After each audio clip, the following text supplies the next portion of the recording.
আমি ভোট নিয়ে ভাবি না, কালকে নিয়ে আমি ভাবি না ভাই, কালকে কি হবে ও নিয়ে আমি ভাবি না।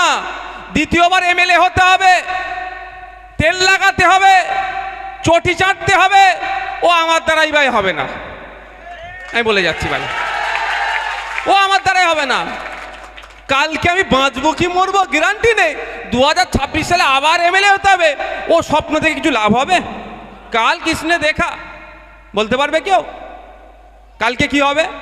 এই তো আমার একটা ছেলে আসলাম হাবিব বলে, আমার অত্যন্ত ভালোবাসার ছেলে, তার আগের দিনে আমাদের নেতৃত্বের সাথে কথা হয়েছে, পরের দিনে অ্যাক্সিডেন্ট করে মারা গিয়েছে। বলুন, তা আমাকে ভাই যতটুকু টাইম পেয়েছি ভাই, আমি ওসব ভালো করে চেঁচে একদম নবল লাগিয়ে দেবো। কেউ কি বললো দেখার দরকার নেই আমার, আমি সঠিকটা বলবো। আমি যদি ভুল বলি আমি চ্যালেঞ্জ করে যাচ্ছি, আমার বিরুদ্ধে নোটিশ পাঠাক। আমি তো বলছি আমার বিরুদ্ধে নোটিশ পাঠাক। আমি যে কথাটা বললাম চারটিখানি কথা নয়, মায়েদেরও বলছি, মায়েরা যারা আছে 1000 টাকা দিয়ে দিচ্ছে আপনাদের হাতে, 1200 টাকা দিচ্ছে, আমি নিতে বারণ করছি না। আমরা বলছি 1000-1200 নয়, এই 1000-1200 ভিক্ষার মতো হচ্ছে, এটা নয়। মায়েদেরকে 5000 করে দেওয়ার ব্যবস্থা হোক, তার পরিবর্তে সরকার কিছু কাজও বুঝেনি, 5000 করে দেওয়া হোক। আরে 1000 টাকায় কী হবে আজকের দিনে? 5000 টাকা দেওয়া হোক। তবে এটা বলছি মা, 1000-1200 আপনি নিচ্ছেন, যেই হাতে আপনাকে 1000-1200 দেওয়া হচ্ছে, ওই হাতেই কিন্তু আপনার ছেলে মেয়ের ভবিষ্যৎ কিন্তু ধ্বংস করছে এই মমতা ব্যানার্জি সরকার। আমি প্রমাণ দিয়ে দেবো।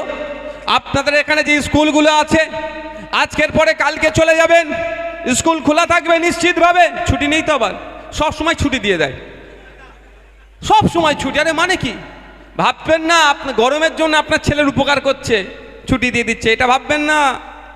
এ আপনার ছেলের উপকার করেনি, বড় লোকের ছেলের উপকার করছে, আর গরিবের ছেলের বাঁশ দিচ্ছে, এটা মাথায় রাখুন, মাথায় রাখুন। স্কুল ছুটি যখন ইচ্ছা ছুটি, এখন কি চালু আছে তো নাকি?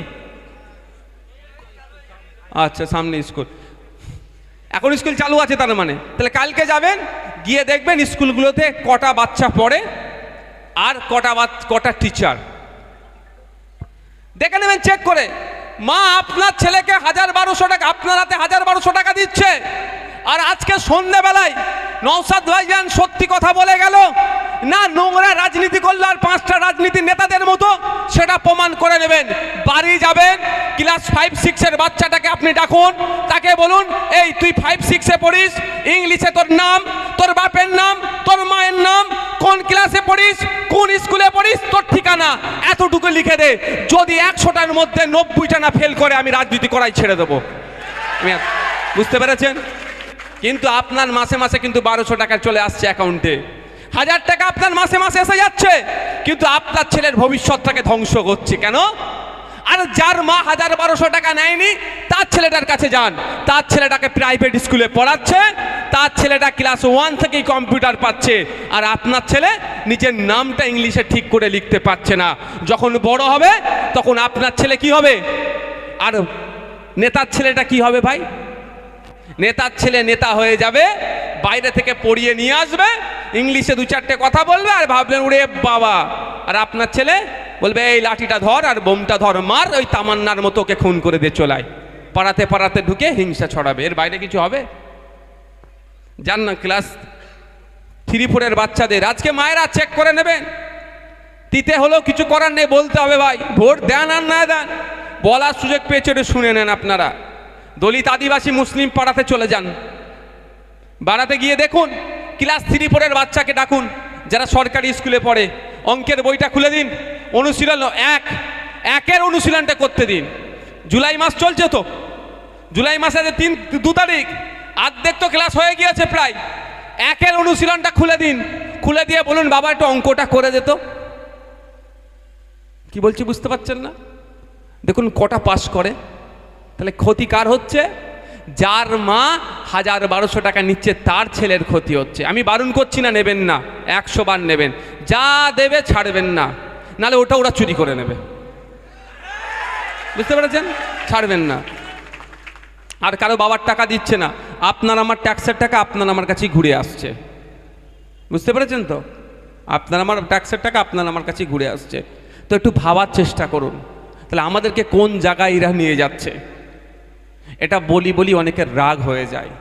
আমি এক জায়গায় বলেছিলাম, আজকেও বলছি, যে একবেলা খাবেন না, ক্ষুধার্ত থাকবেন, রোজাই থাকবেন, আপনাদের ছেলে মেয়েগুলোকে পড়ান। আর না হলে কি হবে জানেন? পড়াশোনা যখন আপনি, আর এখন ভাই টেকনোলজির সময় চলে আসছে, আপনি যাই বলুন, এখন টোটালটাই টেকনোলজির নির্ভর হয়ে যাবে। এই কি বক্তব্য দেবো বলছে নাকি ওখানে কি একটা নতুন সিস্টেম বেরিয়েছে, এআইকে বললে সব আমার দিয়ে দেবে। আমি এখানে আসবো, এই বিধানসভার কি ভুলভ্রান্তি আছে যদি জানতে চাইবে, যে সব দিয়ে দেবে, আমি শুধু এসে গড় করে পড়ে দেবো।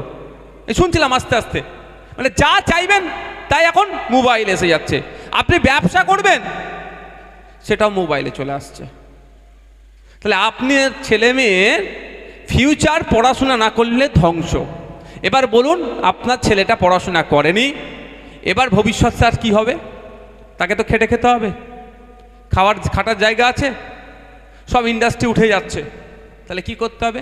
বিয়ে শাদি করবে, বাচ্চা হবে, বাচ্চারা যখন কাঁদবে খাওয়ার জন্য কি হবে? চুরি করতে হবে, সমাজ বিরোধী হবে, খুন খারাপি হবে। এই তৃণমূলের নেতারা সুযোগ খুঁজবে, 500 টাকা দিয়ে বলবে যা ওর বাড়ি বোম মেরে দেয়, ওর রাম কাকা না রহিম চাচাও দেখবে না, দাম করে বোম মেরে দেবে, ধরা পড়বে, জেলে যাবে, ধ্বংস হবে পরিবারটা। এর বাইরে কিছু হবে কি?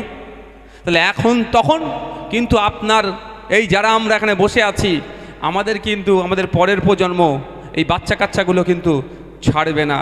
কবরে আর শ্মশানে গিয়ে লাঠি দিয়ে পিটবে, তখন কবরে যাবে। এটা আমার মুসা চাচার কবর, খুব নেতাগিরি করেছিল না, আর গোপনে মমতার সাথে দেখা করতে গিয়েছিল, বলবে কবরে বেটাকে পাচ্ছি নি, তোর কবরে গিয়ে লাঠির বাড়ি মারি। খারাপ লাগছে নাকি শুনতে? এরকম করবে যদি আমরা না সজাগ হই, বলে দিলাম। বলবে আমার কাকা ওই শ্মশানে ওকে দাহ করা হয়েছিল, ওদের জন্য আজকে আমাদের এই দুরবস্থা, ওদের জন্য আমরা আজকে অন্ধকার দেখছি। ওই শ্মশানে গিয়ে লাঠির বাড়ি পিটবে, বলবে এই চিতাতে পিটবে, বলবে এখানে দাহ করা ছিল, অন্তত রাগটা মিটাবে। আমরা যদি না সজাগ হই, আপনার আমার ছেলের ভবিষ্যৎ আপনাকে আমাকে ভেবে নিতে হবে। যদি অমিত শাহজি তার ছেলের ভবিষ্যৎ ভাবতে পারে, যদি মমতা ব্যানার্জি তার ছেলের ভবিষ্যৎ ভাবতে পারে, আপনার আমার ছেলের ভবিষ্যৎ, ভাইপোর ভবিষ্যৎ আপনাকে আমাকে ভাবতে হবে না? যে অমিত শাহজির ছেলে 2014 সালের আগে তার ব্যবসায় খুঁজে পাওয়া যেত না, এই 10-12 বছরে তার ব্যবসায় প্রায় 14,000 গুণ বৃদ্ধি পেয়ে গেল, হিন্দুকে বাঁচাতে এসেছিল। যে অমিত শাহজির ছেলে জয় শাহজি আইসিসির চেয়ারম্যান পদে বসে গেল, জীবনে ব্যাটে বলে হাত দেয়নি, আজকে ইন্টারন্যাশনাল ক্রিকেট কাউন্সিলে তিনি চেয়ারম্যান হয়ে গেছেন, সর্বোচ্চ চেয়ারে বসেছেন। ভালো কথা, আমার রাগ হচ্ছে না, একটা ভারতীয় বসেছে। কিন্তু আপনি যে হিন্দুকে বাঁচাতে এলেন, সেই হিন্দুর ছেলেটা আজকে কোন চেয়ারে বসেছে আমাকে একটা খুঁজে বার করতে হবে ভাই, দেখবো না আমি সেই হিন্দুটা আজকে কোথায়? 10 বছর আগে তার জানা খারাপ অবস্থায় ছিল, এখন তার পেছনে চলে যাচ্ছে। 2011 সালের আগে মহল্লাতে গিয়ে, এলাকাতে গিয়ে সাচার কমিটির সুপারিশ দেখিয়েছিল, মুসলমানদের শিক্ষা, স্বাস্থ্য, কর্মসংস্থানের অবনতি দেখিয়েছিল। মুসলমান বিপদে আছে, ভোট দাও, তৃণমূল ক্ষমতায় আসলে ওয়াকফ সম্পত্তি উদ্ধার করে দেবে, তৃণমূল ক্ষমতায় আসলে শিক্ষায় মুসলমানরা এগিয়ে যাবে, তৃণমূল ক্ষমতায় আসলে সরকারি চাকরিতে মুসলমানরা ভাগিদারিত্ব পাবে, তৃণমূল ক্ষমতায় আসলে মুসলমানরা বেঁচে যাবে। তৃণমূল ভোট দিল, মুসলমানরা আজকে বেঁচেছে? মনে হচ্ছে আপনাদের কেউ বেঁচেছে? একটা যখন তৃণমূল সরকার এসেছে 2011 সালে, 100 জন সরকারি কর্মচারী থাকলে সেখানে 3 জন মুসলমানকে খুঁজে পেতেন। আর এই 14-15 বছরে মুসলমানকে এত ভালোবেসেছে, এত বাঁচিয়েছে, 100 জন সরকারি কর্মচারী থাকলে আপনি একটাও মুসলমান খুঁজে পাবেন না। 1000 সরকারি কর্মচারী থাকলে 2-1টা সেখানে খুঁজে পাবেন মুসলমান। তাহলে এটা কি মুসলমানকে বাঁচানো হলো? কিন্তু দেখুন মমতা ব্যানার্জির ভাইপো অভিষেক ব্যানার্জি, তিনি চোখের ট্রিটমেন্ট করতে কোথায় যায়? কোথায়?